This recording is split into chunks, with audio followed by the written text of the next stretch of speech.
आज उसकी आवश्यकता है। आवश्यकता इस नाते है कि वक्फ बोर्ड के जो अध्यक्ष हैं वो अपने ढंग से कानून चलाते हैं, उसमें सरकार का कोई दखल अंदाजी नहीं है। इस नाते सरकार कानून लेके आ रही है कि उसका मालिक, उसका कहीं अगर गलती हो रही है, कोई गड़बड़ी हो रही है तो उसमें दखल अंदाजी सरकार का होना चाहिए। अखिलेश यादव कह रहे हैं कि हम इसका विरोध करेंगे। वो उसके लिए नहीं विरोध कर रहे हैं, वो खाली मुसलमानों को वोट लेकर के मुसलमानों को धोखा देने के लिए, गुमराह करने के लिए वो विरोध कर रहे हैं। अगर मुसलमानों की हितैषी होते तो 4 बार सरकार थी, तो 4 बार में पुलिस की भर्ती में तो मुसलमान को वोट लेना होता तो बोरा का बोरा ले लेते हैं, और जब हिस्सा देना होता तो खाली जोरा थमा देते हैं कि लेके घूमो। तो बतौर मंत्री, आप वक्फ बोर्ड के मंत्री हैं, इसको आप सही मानते हैं? बिल्कुल सही, 100% सही है। कोटे में कोटा आरक्षण सिस्टम पे मायावती जी ने सवाल उठाया है, आपका क्या मत है?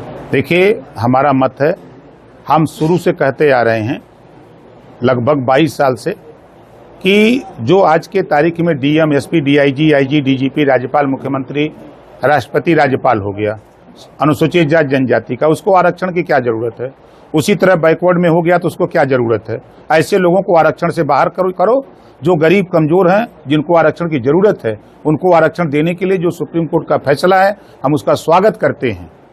इसी पर आपने सामाजिक न्याय समिति की भी बात की थी और आपने भी कहा था कि असल में जो शोषित वंचित हैं उनको न्याय मिलना चाहिए।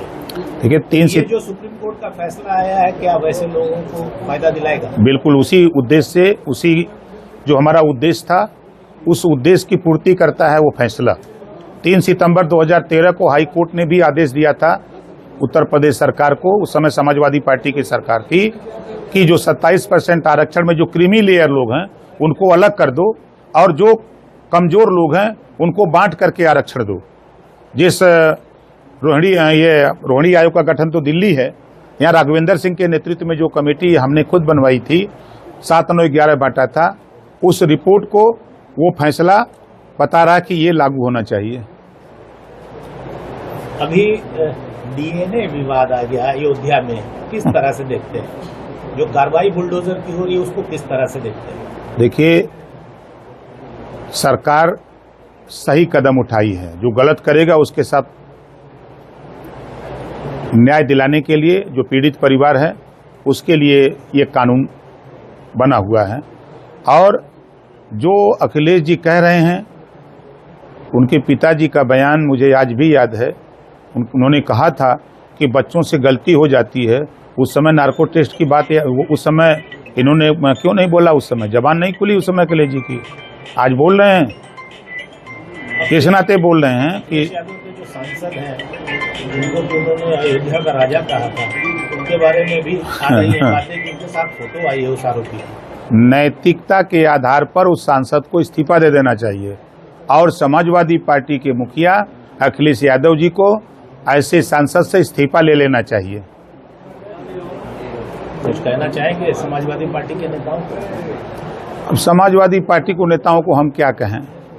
ऐसे मुद्दों पर राजनीति, ऐसे मुद्दों को चूंकि वो राजनीति करते ही हैं, उनकी राजनीति सिर्फ 2 जातियों पे होती है, मुसलमान और यादव।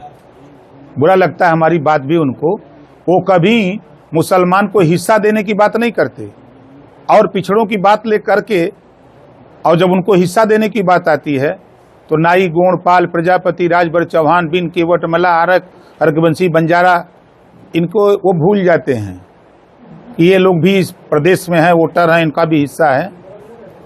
ये भूल जाते हैं। इनको ध्यान में खाली वोट के लिए मुसलमान बोलते हैं, हिस्सा देने के लिए नहीं, और वोट के लिए पिछड़ों की बात करते हैं, हिस्सा देने की बात आती है तो नहीं। हम तो आपके माध्यम से हम पूछते हैं समाजवादियों से कि आप बता दो कि आपकी 4 बार सरकार थी, आपने अर्कवंशी, बंजारा, बहेलिया को, आपने राजभर, चौहान, पाल, प्रजापति, बिंद, केवट, मल्लाह को, इतना के खाली बता दो कितना अपने नायबी में पुलिस में भर्ती किया, कितना लेखपाल बनाया, कितना कानूनगो बनाया, कितना एसडीएम बनाया। ये हमारा सवाल है समाजवादियों से।